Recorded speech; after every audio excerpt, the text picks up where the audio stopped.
Imagina só, um processo judicial que pode acabar antes mesmo de realmente começar. Parece estranho, né? Mas pois é, no direito brasileiro existe um mecanismo que faz exatamente isso. É a chamada improcedência liminar do pedido.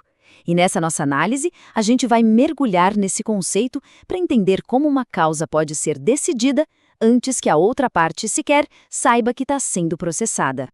Então, vamos direto à pergunta que não quer calar. É possível mesmo que alguém entre com uma ação na justiça e o juiz simplesmente encerre o caso? Tudo isso antes de a outra parte ser comunicada?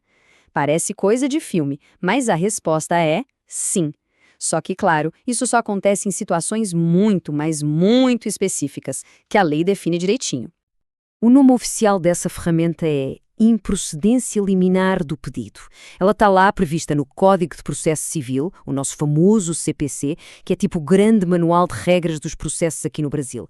De forma bem simples, ela dá ao juiz o poder de barrar logo de cara uma ação que já nasce, digamos, sem chance de dar certo.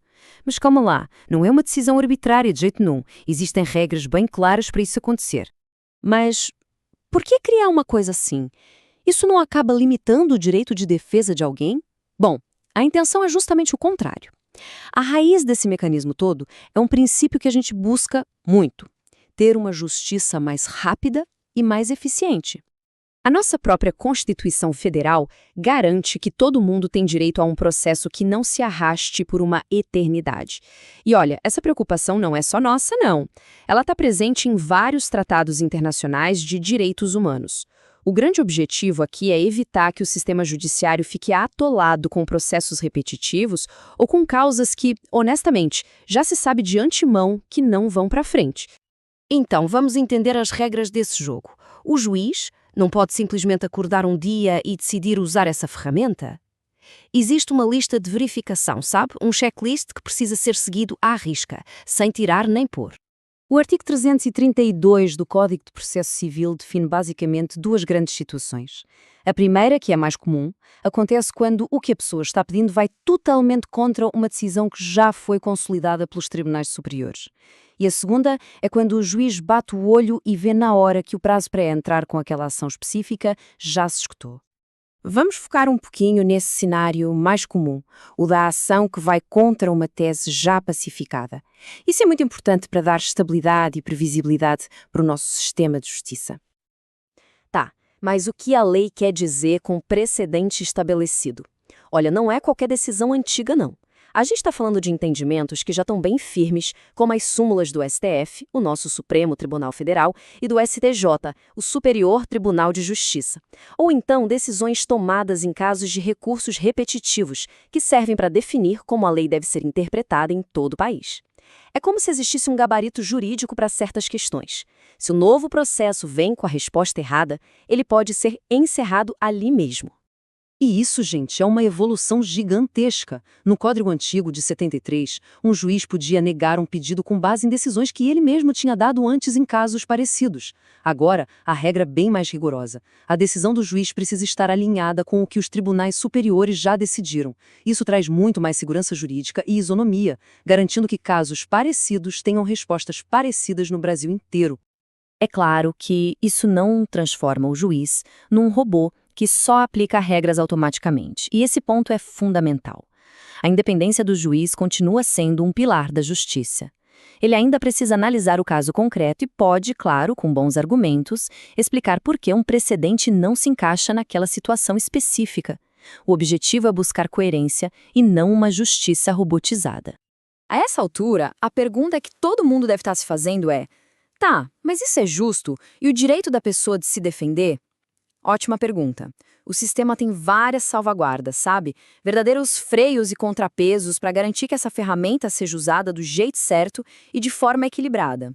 Primeiro, é super importante não confundir a improcedência liminar com outros tipos de julgamento rápido. No julgamento antecipado, por exemplo, o réu já está no processo, ele já apresentou a defesa dele. Na improcedência liminar, não. O réu nem sabe que o processo existe. É por isso que as regras aqui são muito, muito mais restritas. E aqui vem a principal trava de segurança de todo o sistema. Essa ferramenta só pode ser usada para beneficiar o réu. Ou seja, o juiz pode encerrar o caso, dando razão à parte que nem foi chamada para se defender. Mas o juiz nunca, jamais, poderia decidir a favor de quem entrou com a ação ou dar uma vitória parcial. Isso seria uma violação gravíssima ao direito de defesa. Lembra daquela segunda situação, a do tempo esgotado? Então, ela envolve dois conceitos bem técnicos: prescrição e decadência. De um jeito simples, a gente pode pensar assim: a prescrição é quando se perde o direito de exigir algo na justiça, mas o direito em si ainda existe. Já a decadência é mais drástica, é a perda do próprio direito com o passar do tempo. Nos dois casos, o resultado é o mesmo: o prazo para agir judicialmente acabou. E aqui entra mais uma rede de segurança importantíssima. Mesmo que o juiz veja que o prazo já passou, ele não pode simplesmente extinguir o processo. Antes de qualquer coisa, ele precisa dar ao autor, a quem entrou com a ação, a chance de se manifestar sobre isso.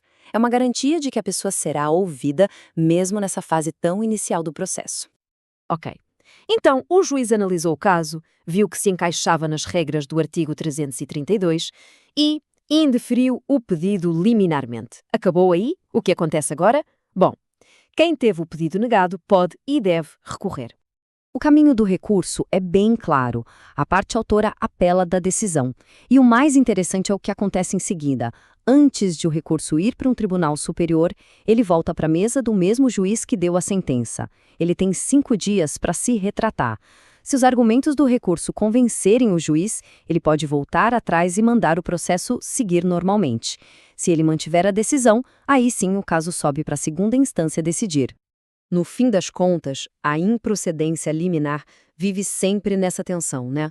É uma ferramenta poderosa para dar mais eficiência à justiça ou acaba sendo uma ameaça ao direito de defesa? A verdade é que ela busca agilizar o sistema e trazer mais coerência, mas justamente por ser uma medida tão forte, precisa ser usada com a máxima cautela. A busca por esse equilíbrio perfeito entre rapidez e justiça, bom, esse continua sendo o grande desafio do direito.